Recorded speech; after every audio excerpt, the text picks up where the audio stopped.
Throughout history, the voices of radical women have resonated in the halls of change, challenging the status quo and reshaping society's landscape. These women, often deemed controversial or even dangerous in their time, dared to confront deeply entrenched systems of power, inequality, and oppression. From revolutionary beginnings to the fight for labor rights, civil liberties, and racial equality, their courage and conviction laid the groundwork for freedoms many take for granted today. Why are their stories still relevant? Because the struggles they faced for gender equality, racial justice, labor protections, and human rights are far from over. In an era where the same issues continue to dominate headlines, these women's legacies serve as a powerful reminder that progress is neither linear nor inevitable. Their stories inspire us to ask hard questions about our own roles in shaping a fairer and more just society. These women were considered radical because they disrupted norms and refused to accept the limitations imposed upon them. Abigail Adams' call to remember the ladies during the American Revolution was revolutionary in its demand for gender inclusion at the dawn of the nation.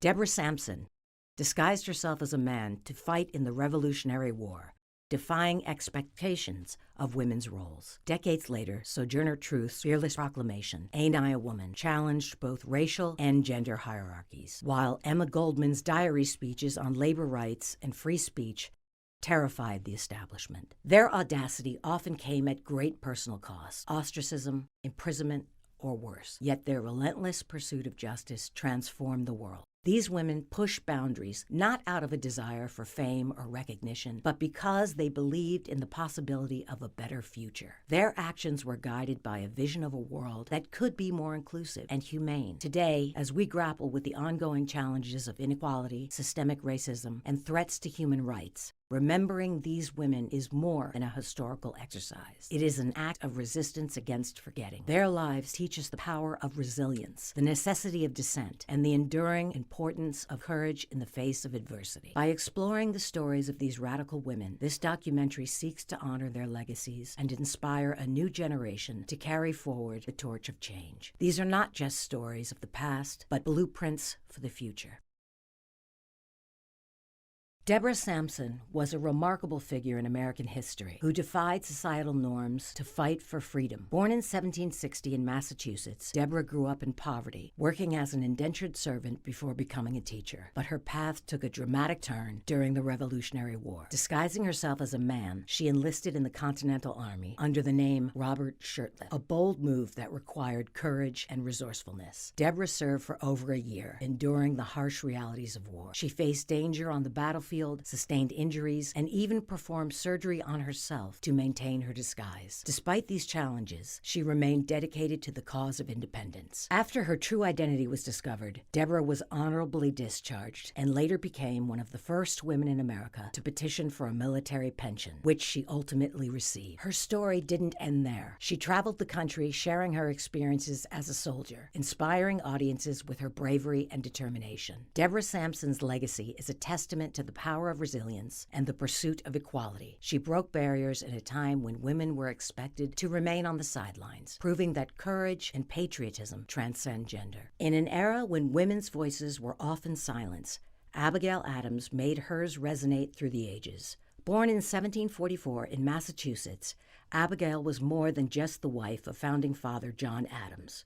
She was a fierce advocate for women's rights and education. Denied a formal education, Abigail educated herself, developing sharp intellect and strong convictions. When John Adams went to the Continental Congress, she famously urged him to remember the ladies as she helped draft the foundation of a new nation. Abigail's letters reveal a woman far ahead of her time, demanding equality and warning against the unchecked power of men. Abigail was not just a supportive partner. She was a political thinker, shaping her husband's views and influencing policy during his presidency. She championed education for women, believing it essential for a strong, equitable society. Abigail's legacy reminds us that the fight for equality didn't begin in the streets, but in the hearts and minds of courageous women like her. Sojourner Truth, born Isabella Baumfree in 1797, was a beacon of courage and resilience in the face of unimaginable adversity. Born into slavery in New York, she endured the harsh realities of bondage, including being sold away from her family at a young age and facing brutal treatment. Yet her spirit remained unbroken,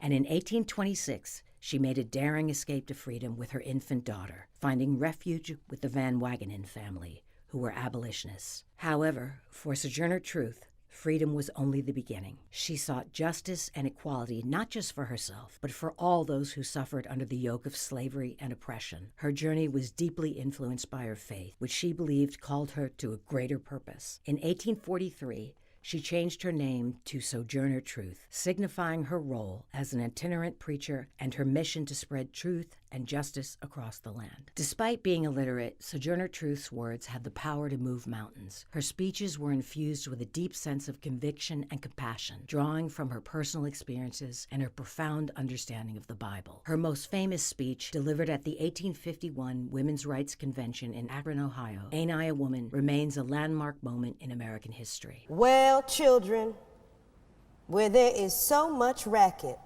there must be something out of kilter. I think that twixt the Negroes of the South and the women at the North all talking about rights, the white man gonna be in a fix pretty soon. But what's all this here talking about? That man over there says that women need to be helped into carriages and lifted over ditches and to have the best place everywhere. Nobody ever helps me into carriages or over mud puddles or gives me any best place. And ain't I a woman? Look at me. Look at my arm. I have plowed and planted and gathered into barns, and no man could head me. And ain't I a woman? I could work as much and eat as much as any man when I could get it. And I could bear the lash as well. And ain't I a woman? I have borne 13 children, seen most sold off into slavery. And when I cried out with a mother's grief, none but Jesus heard me. And ain't I a woman? And they talk about this thing in the head. What is it they call it? Oh, that's right, yeah, intellect. That's it, honey. Well, what's that got to do with women's rights and Negroes' rights? If my cup won't hold but a pint and yours holds a quart, wouldn't you be mean not to let me have my little half measure full? That man in the back there, he says women can't have as much rights as men because Christ wasn't a woman. Well, where did your Christ come from? Where did your Christ come from? He came from God and a woman. Man didn't have nothing to do with it.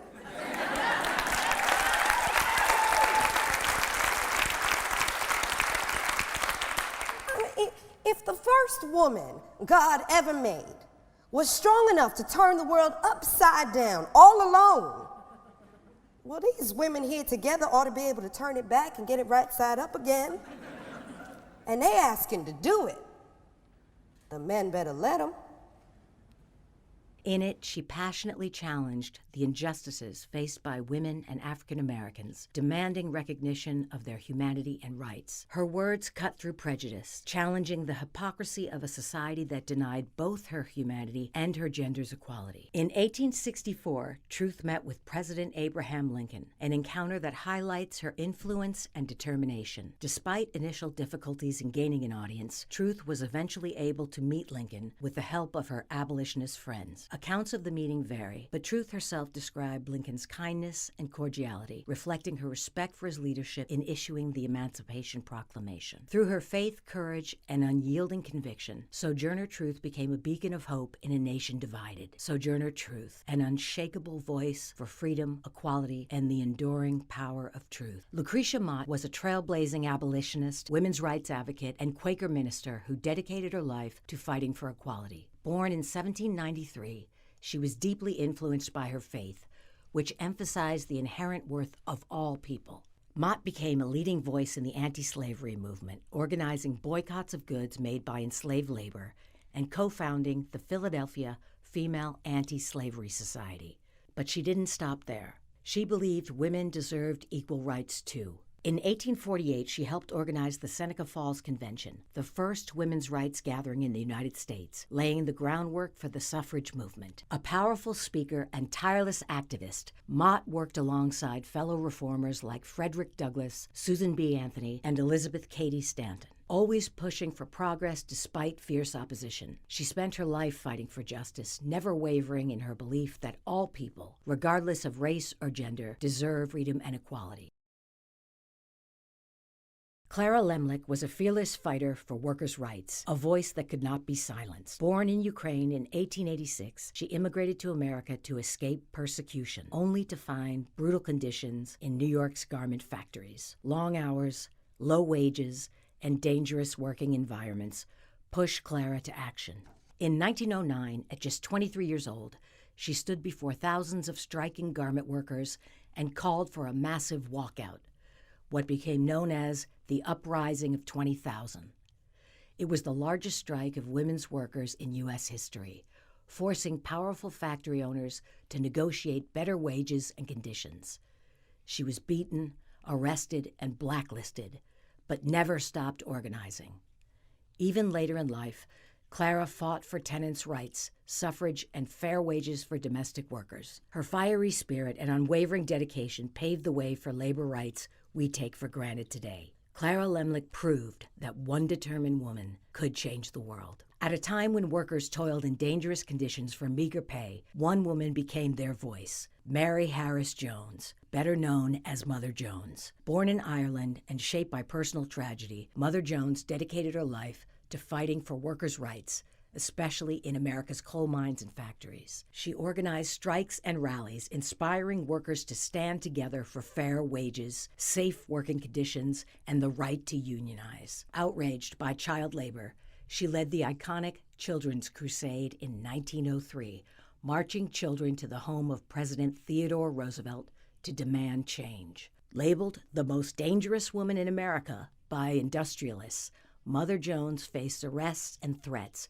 but never backed down. She often said, "I'm not a humanitarian, I'm a hellraiser," a testament to her fierce determination to create a better world for workers. Today, her legacy lives on in the labor movement, reminding us all that the fight for justice often begins with one brave voice. Born in 1887 in Lithuania, Pauline Newman immigrated to the United States as a young girl. At just 11 years old, she began working in New York City's garment factories, enduring long hours and dangerous conditions in the heart of the Lower East Side. But Pauline refused to accept this as her fate. By the age of 15, she became a voice for the voiceless, organizing protests and leading strikes that would challenge the brutal practices of the textile industry. In 1909, Newman played a pivotal role in the Uprising of the 20,000, a massive strike of mostly young immigrant women demanding better wages, safer working conditions, and respect in the workplace. Her fiery speeches and steadfast leadership galvanized a generation of workers, helping to lay the foundation for the labor rights movement. As the first women organizer of the International Ladies Garment Workers Union, Pauline devoted her life to the cause, advocating for health clinics,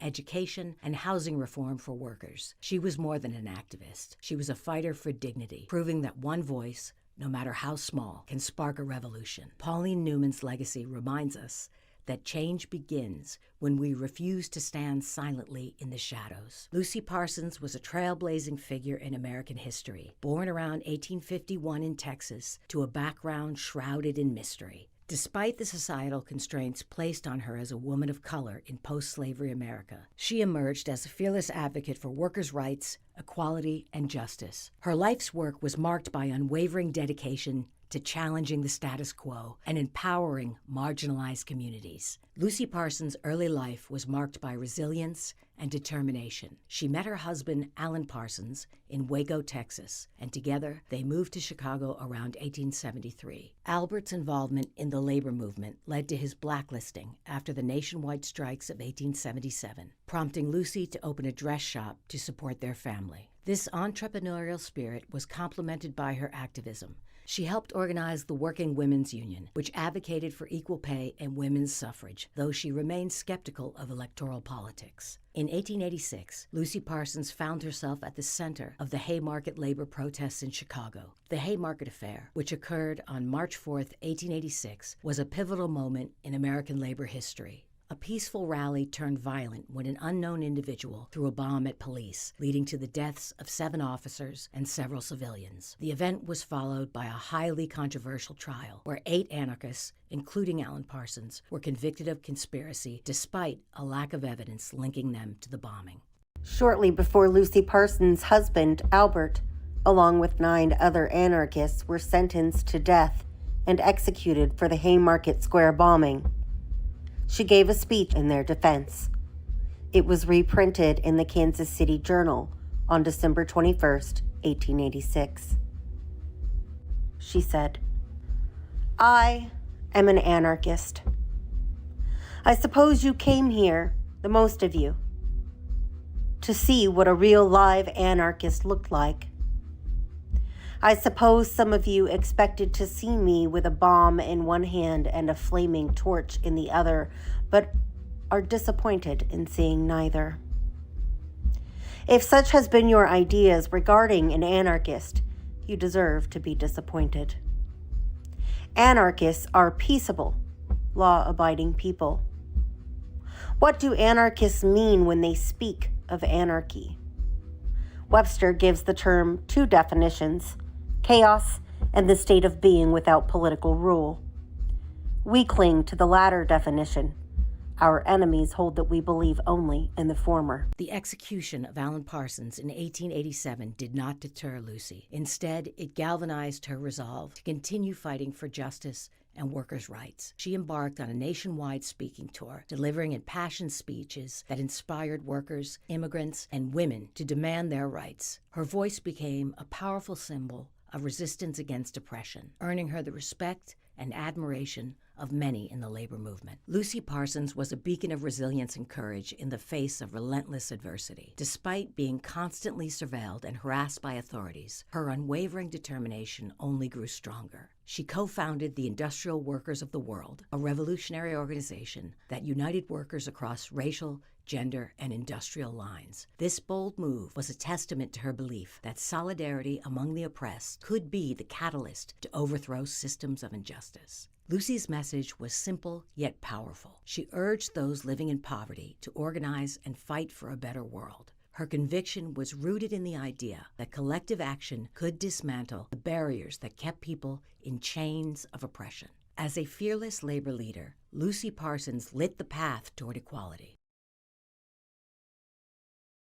Born in 1838, Victoria Woodhull was a trailblazer in every sense, a suffragist, advocate for social reform, and the first woman to run for President of the United States. In 1870, Woodhull and her sister made history as the first women to own and publish a weekly newspaper, Woodhull and Claflin's Weekly. Their publication tackled bold and controversial topics like women's rights and free love. The sisters also shattered glass ceilings in finance, becoming the first women to open a Wall Street brokerage firm. Their success challenged the status quo in a male-dominated industry.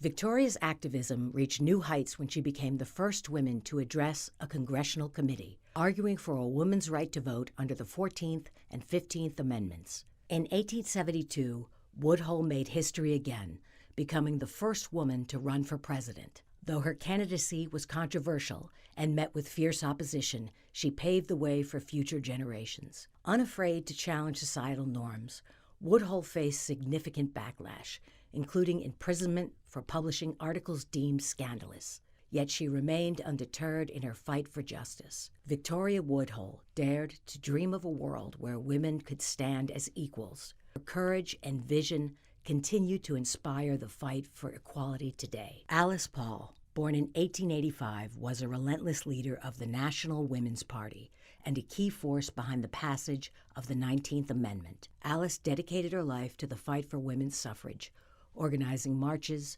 protests, and hunger strikes to draw attention to the cause. Her unwavering commitment and strategic brilliance ensured the successful ratification of the 19th Amendment, granting women the right to vote. Alice's legacy lives on as a symbol of the power of persistence and the impact of grassroots activism. Jeannette Rankin was a beacon of hope and change in American history, breaking barriers as the first woman to be elected to the U.S. Congress in 1916. This remarkable achievement occurred before women across the nation had secured the right to vote, making her election a powerful testament to progress and equality. Born in Montana in 1880, Rankin's early life was marked by a deep empathy for those in need. Her work as a social worker exposed her to the hardships faced by many, igniting a fierce passion for reform. This compassion, combined with her unwavering commitment to justice, guided her throughout her career. Rankin was a lifelong pacifist, and her most enduring legacy is perhaps her courageous stance against war. She famously opposed U.S. entry into both World War I and World War II, standing alone in her conviction that war was never the solution. Her words, "You can no more win a war than you can win an earthquake," encapsulate her profound belief in the futility of conflict. Rankin supported legislation for women's rights, including a resolution that would later become the 19th Amendment. As a staunch pacifist, she was one of the few to vote against the United States' entrance into World War I in 1917. Instead of seeking re-election to the House in 1918, Rankin turned toward the Senate, a race she would ultimately lose. However, Rankin's time in politics wasn't finished. She ran for Congress on an anti-war platform and won a seat in the House of Representatives in 1940. The term was marked by another infamous vote. After the bombing of Pearl Harbor, Rankin was the sole vote against the United States declaration of war on Japan, a stance that essentially ended her political career. Despite facing intense backlash for her anti-war votes, Rankin remained steadfast, embodying the courage and conviction that defined her legacy. Throughout her life, Rankin championed not only peace, but also women's suffrage and social reform. Her tireless efforts helped pave the way for generations of women in politics and continue to inspire those fighting for a more just and compassionate world. Her legacy serves as a reminder that even in the face of adversity, standing by one's principles can be a powerful catalyst for change. Mary Church Terrell was a pioneering African-American educator, activist, and writer. Born in Memphis, Tennessee, to former slaves who became successful entrepreneurs, she was among the first Black women to earn a college degree, graduating from Oberlin College in 1888. Terrell dedicated her life to civil rights and women's suffrage, co-founding the National Association of Colored Women in 1896 and serving as its first president.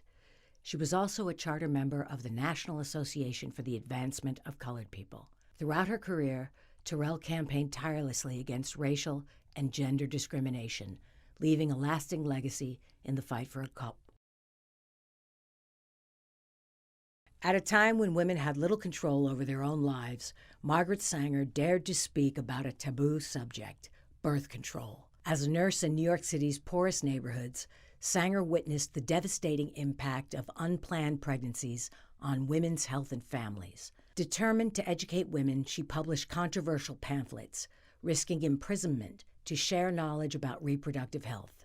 In 1916, she opened the first birth control clinic in the United States, an act of defiance that led to her arrest, but also sparked a nationwide conversation. Sanger believed that every woman should have the freedom to decide if and when to have children, declaring no woman can call herself free until she can choose consciously whether she will or will not be a mother. Her efforts eventually led to the development of the first oral contraceptive pill, a breakthrough that revolutionized women's health care. Today, her legacy lives on through the organization she founded, empowering millions of women around the world with access to reproductive health care. Emma Goldman was a guiding light of radical change in her time. Born in 1869 in Lithuania to a poor Jewish family, her life was marked by a fierce determination to challenge the status quo and fight for freedom, equality, and justice for all. At just 16, Emma fled her oppressive upbringing and immigrated to the United States, where she was met with the harsh realities of factory life. Witnessing firsthand the inhumane conditions faced by workers, she dedicated her life to advocating for workers' rights and human dignity. Emma's passion for justice was ignited by the injustices she saw around her. Her fiery speeches and writings challenged the very foundations of capitalism, calling for better wages, shorter work hours, and the empowerment of laborers. She was not just a voice for workers, she was a champion of free speech, birth control, and women's rights. Is it love of one's birthplace, the place of childhood's recollections and hopes, dreams and aspirations? Patriotism, sir, is the last resort of scoundrels.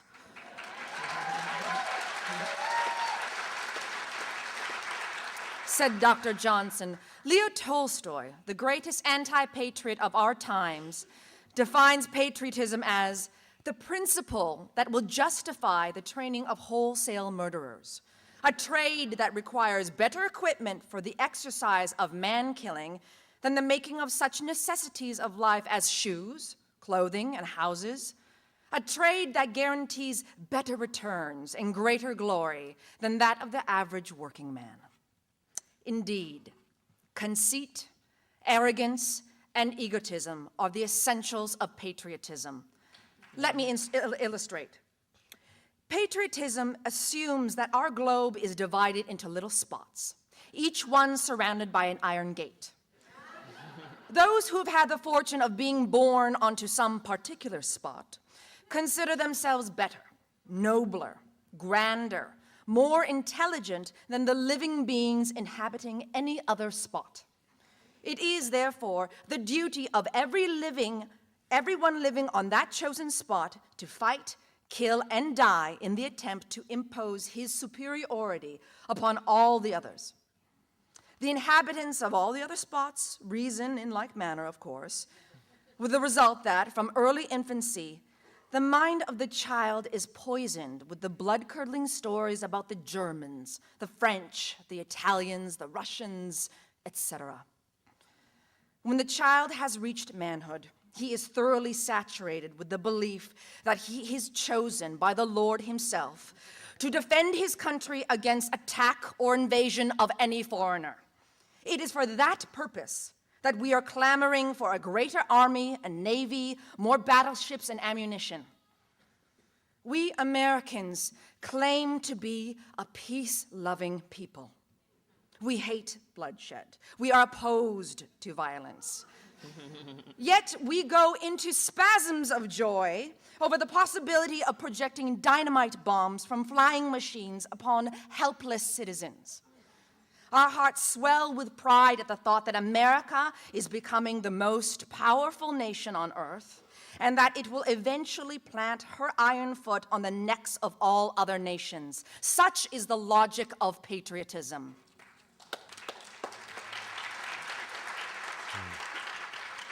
Thinking men and women the world over are beginning to realize that patriotism is too narrow and limited a conception to meet the necessities of our time. The centralization of power has brought into being an international feeling of solidarity among the oppressed nations of the world. A solidarity which represents a greater harmony of interests between the working men of America and his brothers abroad than between the American miner and his exploiting compatriot. A solidarity which fears not foreign invasion, because it is bringing all the workers to the point when they will say to their masters, "Go and do your own killing. We have done it long enough for you." Her advocacy made her a target for authorities, leading to multiple arrests, but her voice could not be silenced. In 1906, Emma founded the anarchist journal Mother Earth, which became a powerful platform for sharing bold ideas on feminism, individual liberty, and social reform. Through its pages, she inspired generations of activists to challenge societal norms and fight for a better world. Mother Earth was more than just a magazine. It was a call to action, urging people to rise against systems of oppression and stand in solidarity with one another. Emma Goldman's life was a testament to the power of direct action and solidarity. She believed that true change could only come from challenging the existing order and pushing for radical reform. Her relentless pursuit of justice made her a symbol of resistance, inspiring countless others to follow in her footsteps. Today, Emma Goldman remains a beacon for those who dare to dream of a better world, a world where freedom, equality, and justice are not just ideals, but realities. In her own words, Emma encapsulated the spirit of her activism. The history of progress is written in the blood of men and women who have dared to espouse an unpopular cause. Her legacy continues to inspire those who seek to challenge the status quo and fight for a more just and equitable society. Dorothy Day, born in 1897, was a journalist, activist, and co-founder of the Catholic Worker Movement. She dedicated her life to serving the poor and fighting for social justice. Her journey began as a journalist, writing passionately about the struggles of the working class. Dorothy's words inspired many, but she didn't just report on injustice. She acted to change it. In 1933, at the height of the Great Depression, Dorothy and Peter Morin launched the Catholic Worker Movement. They started with a newspaper and expanded to establish hospitality houses, offering food, shelter, and dignity to those society had forgotten. Dorothy's activism extended to championing workers' rights, opposing war, and advocating for nonviolent resistance. Her unwavering commitment was deeply rooted in her Catholic faith. Though her radical approach often drew criticism, Dorothy saw her work as living out the teachings of Christ, serving the least of these. Her courage and resilience inspired countless others to join her mission of love and justice. Even into her later years, Dorothy remained a tireless advocate for peace and equality. Dorothy Day believed that a better world was not only possible, it was our shared responsibility. Her legacy reminds us that true compassion knows no boundaries. Eleanor Roosevelt redefined what it meant to be a First Lady, turning the role into a powerful platform for social change. During the Great Depression, she toured the nation, bringing attention to the struggles of everyday Americans, workers, families, and the forgotten. A lifelong advocate for women's rights, Eleanor encouraged women to engage in politics, saying, "The future is literally in our hands, to mold as we like." Through speeches, radio broadcasts, and newspaper columns, she fought for civil rights, social justice, and equality for all. In 1948, Eleanor chaired the committee that drafted the Universal Declaration of Human Rights, a historic document that declared fundamental freedoms for all people. Her legacy is one of tireless advocacy, whether championing racial equality, aiding refugees, or shaping the very principles of human rights. Eleanor Roosevelt, a woman who turned dreams of equality into action, leaving an indelible mark on history. Helen Keller, born in 1880 in Tuscumbia, Alabama, overcame unimaginable obstacles to become one of the most inspiring figures in history. Deaf and blind from the age of 19 months, she transformed personal adversity into a powerful force for social change. With the help of her teacher, Annie Sullivan, Helen's world opened up when she learned to communicate. Her determination to learn proved that no barrier was too great to overcome. Helen became the first deaf-blind person to earn a college degree, shattering stereotypes and inspiring countless others to believe in their own potential. But Helen Keller was far more than a symbol of perseverance. She was a tireless activist, advocating for labor rights, women's suffrage, and the rights of people with disabilities. As a staunch socialist, Helen criticized the injustices of capitalism, calling for systemic change to uplift the poor and marginalized. She traveled the world, spreading her message of inclusion and empowerment, reminding humanity of the potential within us all. Helen Keller, a woman who turned silence into a roar and darkness into light. Her legacy is a testament to the power of courage, compassion, and the unwavering pursuit of justice. At a time of rapid industrialization and social upheaval, Jane Addams emerged as a beacon of hope for America's struggling communities. In 1889, Jane co-founded Hull House, a revolutionary settlement house that provided education, childcare, and support to immigrants and the working poor. Hull House wasn't just a place, it was a lifeline. Jane believed in empowering people through education, healthcare, and the arts, transforming lives one family at a time. But her vision extended far beyond the walls of Hull House. Jane was a fierce advocate for women's suffrage and social justice, believing that democracy only worked when all voices were heard. In 1931, Jane became the first American woman to win the Nobel Peace Prize, honored for her lifelong dedication to peace and human rights. Her work inspired the social work movement and laid the foundations for programs that continue to uplift communities today. Jane Addams, a woman who turned compassion into action and proved that a better world begins with each of us. Born in 1825, Frances Ellen Watkins Harper was a powerful voice for justice, a poet, abolitionist, suffragist, and advocate for racial and gender equality. Her first collection of poetry, Forest Leaves, published at just 20 years old, showcased her literary brilliance. But it was her activism that turned her words into a call for change. As an abolitionist, Harper spoke out against the horrors of slavery, delivering over 50 public lectures a year. Her writings, including her famous poem, Bury Me in a Free Land, stirred hearts and ignited action. After the Civil War, Harper focused on education and civil rights, helping to rebuild Black communities and empower former slaves through literacy and learning. A champion of women's rights, Harper boldly insisted that the suffrage movement address the needs of Black women, demanding equality on all fronts. Her novel, Iola Leroy, was one of the first books published by an African-American woman, shining a light on the struggles and resilience of Black Americans. Frances Ellen Watkins Harper used the power of her voice, her pen, and her unwavering courage to fight for a better, more just world. Born into slavery in 1862, Ida B. Wells refused to accept the injustices of her time. She became a journalist, activist, and one of the most fearless voices against racial violence and inequality. In 1884, she challenged segregation, refusing to give up her seat on a train. This act of defiance led her to the courtroom and to her lifelong fight for justice. Through her newspaper, the Memphis Free Speech, Ida exposed the horrors of lynching, revealing how it was used to terrorize Black communities and maintain white supremacy. Her bravery came at a cost. After her writings enraged the public, a mob destroyed her press, forcing her to flee Memphis. But Ida's voice could not be silenced.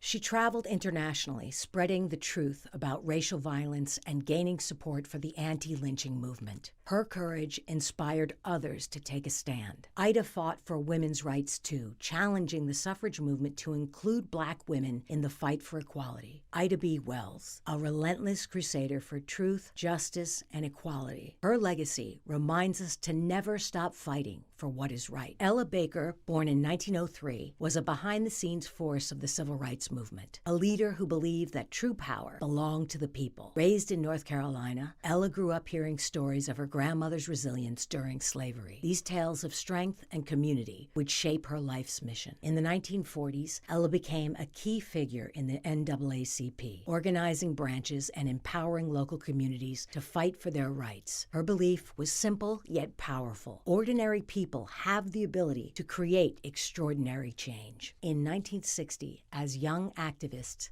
staged sit-ins across the South, Ella saw their potential. She helped found the Student Nonviolent Coordinating Committee, or SNCC, encouraging grassroots leadership and collective action. Ella rejected the idea of a single charismatic leader. She believed that the movement's strength came from empowering everyone to take part, especially young people and women. Though she often worked behind the scenes, Ella's impact was undeniable. Her vision and determination helped shape the civil rights movement into a powerful, people-driven force. Ella Baker's legacy lives on in the activists and movements she inspired. Her life was a testament to the power of collective action, proving that change begins when we all rise together. Fannie Lou Hamer, born in 1917 in the heart of Mississippi, rose from poverty to become a beacon of hope and resilience in the fight for civil rights.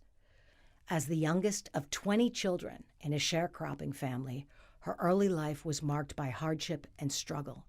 Yet it was this very background that fueled her determination to challenge the status quo and fight for justice. At the age of 44, Hamer made a pivotal decision that would change her life forever. She joined the movement for voting rights. This courageous step came at great personal cost. She lost her job, her home, and endured a brutal beating in a Mississippi jail. Fannie Lou Hamer didn't always just only struggle for voting rights. She struggled for access to food and housing and health care. You know, she was sterilized without her permission. She became a fierce advocate for control over women's bodies. Although later in her life she became conservative and was anti-abortion, it was a result of what had happened to her. And also, she recognized that women carried such a tremendous load in communities, Black and white women, or women of all colors, but particularly Black women, and that they bore the brunt of a lot of the discrimination and violence as well. And so that moved me tremendously, that a woman like Fannie Lou Hamer, who could have chosen, after she was sterilized, after she was beaten and sexually assaulted in the jail, she could have gone home and done nothing. But she stood up in the tradition of many Black women before her and with her and since her life, to stand up and keep fighting at great risk to themselves. And so that is what I found incredibly profound. There are women like that have moved this country forward, and we need to recognize them. Despite these hardships, she refused to be silenced. Instead, her experiences only strengthened her resolve to ensure that others would not suffer the same injustices. In 1964, Hamer took her fight to the national stage with a powerful testimony at the Democratic National Convention. Her words, filled with pain and determination, exposed the violence and oppression faced by Black voters in the South to the entire nation. This moment was a turning point, as her testimony became a rallying cry for the civil rights movement. Her message was clear. The struggle for voting rights was not just about individual freedom, but about the freedom of an entire community. Hamer co-founded the Mississippi Freedom Democratic Party, a bold move that challenged the political establishment and demanded representation for marginalized communities. The MFDP was more than just a political party. It was a symbol of resistance against the entrenched racism and oppression that had long dominated Mississippi politics. Hamer's leadership in the MFDP underscored her belief that no one was truly free until everyone was free. Through her speeches, music, and organizing efforts, Hamer inspired countless people to take action. Her resilience and faith were unshakable, even in the face of relentless adversity. She traveled the country using her voice to mobilize communities and challenge systemic injustices. Her legacy is a testament to the power of one voice to ignite change. Today, Fannie Lou Hamer's courage and commitment to justice continue to inspire movements for equality and human rights. Her famous phrase, "Nobody's free until everybody's free," remains a powerful reminder of the interconnectedness of freedom and justice. Sarah Winnemucca was born in 1844 in present-day Nevada. A member of the Northern Paiute tribe, she lived during a tumultuous time when her people faced relentless encroachment by settlers and the U.S. government. Raised in the traditions of her people, but educated in English by settlers, Sarah straddled two worlds, becoming a bridge between them. She witnessed the devastating impact of broken treaties, forced relocations, and violence against her people. Determined to fight for justice, Sarah became an interpreter, using her bilingual skills to advocate for Native rights. She traveled extensively, meeting with government officials and delivering impassioned speeches to expose the injustices inflicted upon her tribe. Her courage and eloquence earned her both admiration and controversy. In 1883, Sarah published Life Among the Paiutes, Their Wrongs and Claims, the first autobiography written by a Native American woman. The book detailed the suffering of her people and called for accountability, leaving an indelible mark on American history. Though she faced resistance and hardship, Sarah's legacy endures as a testament to resilience and the power of speaking truth in the face of oppression. Gertrude Simmons Bonin, known by her Dakota name Zitkalasha, was born in 1876 on the Yankton Sioux Reservation in South Dakota. From a young age, she was torn between two worlds. Sent to a Quaker missionary school at 8 years old, she experienced the harsh realities of assimilation including the loss of her long hair, a traumatic symbol of her cultural identity. Despite this, Gertrude excelled academically, eventually attending college and mastering both the violin and oratory. She used her education as a tool to advocate for Native rights, blending Western forms of expression with the traditions of her people. Her writings, including essays and short stories, vividly detailed the struggles of Indigenous life, often challenging the injustices of assimilation policies. In 1926, Gertrude co-founded the National Council of American Indians, fighting tirelessly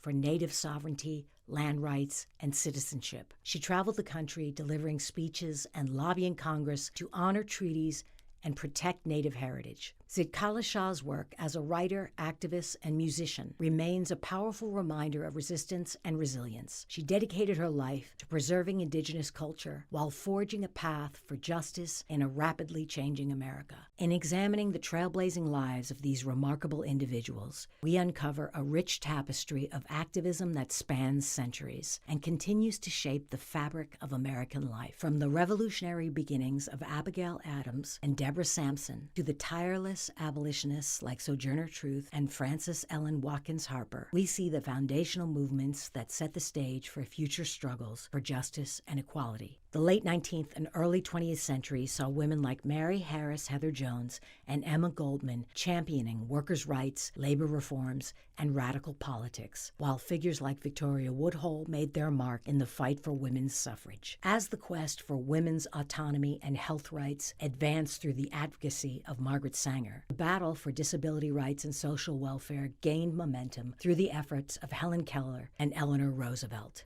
Their contributions not only improved the lives of marginalized groups, but also influenced policy and legislation that would echo through generations. The call for social justice was furthered by Dorothy Day's work with the Catholic worker movement, and the tireless efforts of civil rights icons Ella Baker and Fannie Lou Hamer brought new life to the ongoing struggle for racial equality and voting rights. These figures represent a diverse, interconnected history of activism that transcends the boundaries of race, gender, and class. Their stories are not just a testament to their personal resilience, but a reflection of the broader struggle for freedom, justice, and equality that has shaped the American experience. The legacies of these trailblazers continue to inspire generations of activism, reminding us that the fight for justice is an ongoing endeavor, one that is built on the foundations laid by those who dare to dream of a better, more equitable world. Mr. Speaker, we're more than 3 weeks into January, and yet Republican leadership in this chamber has failed to call a vote on a single piece of legislation to address the pressing needs of hardworking families. Nothing to ease the burden of grocery prices, nothing to lower the cost of prescription drugs, and nothing to make it easier for an American to buy a home. So what's the priority for the Republicans this week? A vote on H.R. 21, the so-called Born Alive Abortion Survivor Protection Act. A bill that will give politicians here in Washington the power to monitor women's pregnancies and criminalize doctors and nurses who provide life-saving care to women in need. I wish I was kidding. Now, over the next couple of days, we're going to hear Republicans get up here and use scare tactic after scare tactic, attempting to justify this vote. So let's set the record straight about what this legislation does. At first glance, its stated goal might sound reasonable: to provide a healthcare practitioner from failing to exercise the proper degree of care in the case of a child who survives an abortion or attempted abortion. Now that sounds logical on paper, but here's the reality. This situation almost never happens. When Texas passed a law requiring reporting on abortions resulting in live births, they reported 0 live births over 3 years. 0. The same was true in Oklahoma. So what is this bill actually targeting? As we dig into H.R. 21, it becomes clear that this legislation purposely distorts what abortion care really is. It sweeps up highly complex and deeply personal medical situations, including those where a mother learns that her life is in danger because her baby has a fatal abnormality and cannot survive outside the womb. Now imagine the agony of a mother, a woman who dreamed of holding her child, now forced to make the unthinkable decision to induce labor to save her own life. And as her baby is born in agonizing pain with just minutes or hours to live because no amount of medical intervention can save them, this bill seeks to make that horrifying situation even worse by overruling any decision by the mother and her doctor to provide compassionate, appropriate medical care. Instead, it threatens doctors and nurses with jail time, even if the only alternative is prolonging the pain, the suffering, and tragically, the inevitable death of the baby. Tell me, Mr. Speaker, how does that make sense? Why do Republican members of Congress insist they know what's better for a mother and her baby than she and her doctor do? This bill is not about protecting life. It's about pushing out blatant lies about women's health care, and it's about control. It's about extreme Republican politicians inserting themselves into the most personal, private, and heartbreaking decisions a family has to make. And the cost? Women's lives put at risk because some here would rather legislate ideology than acknowledge the complexity of real-life medical decisions. To my colleagues across the aisle, instead of advancing a dangerous, divisive bill that exploits women's health for political gain, let's focus on what Americans actually are asking us to do. Let's work to lower costs. Let's expand access to health care. Let's give families the tools they need to thrive. The American people sent us here to do that work together. I urge my colleagues to vote no on the GOP's Reproductive Health Care Surveillance Act, and I yield back the remainder of my time. How many of you know that our voice is a powerful tool for positive change? I wrote this song about our fight for transparency in government. I hope it uplifts you today. You can censor my speech, but you won't silence my voice. Say it's all out of reach, deny the people a choice. You can try to tear down every dream of brighter days that we had. Say this is all you get, then hope we'll just forget, but we're smarter than that. This is the time for the people to be heard. This is the time for our faith to be restored. This is the time for us to rise up in unity, to say we won't back down, we're gonna stand our ground till we see the victory. Yes, we will.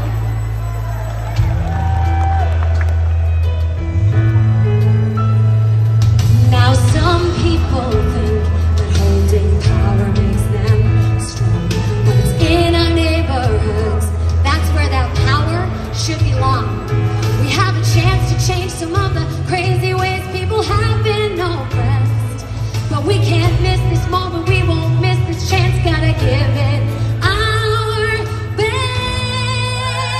This is the time for the people to be heard. This is the time for our faith to be restored. This is the time for us to rise up in unity, to say we won't back down, we're gonna stand our ground till we see the victory.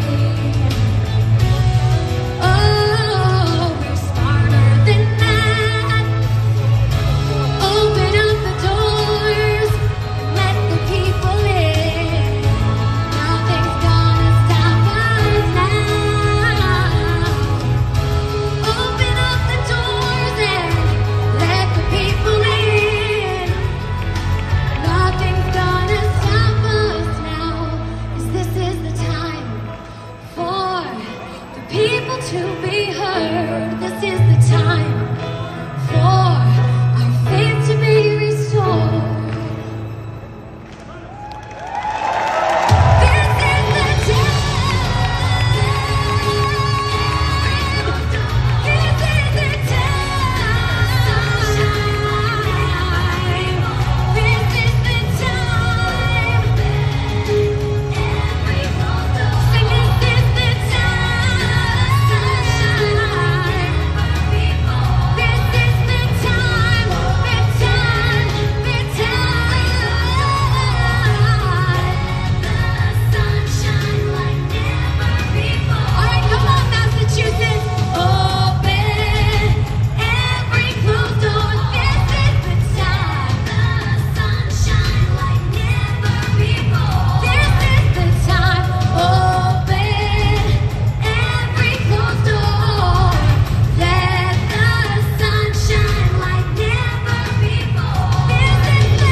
in our November ballot question to audit the state legislature. We cannot do this without you,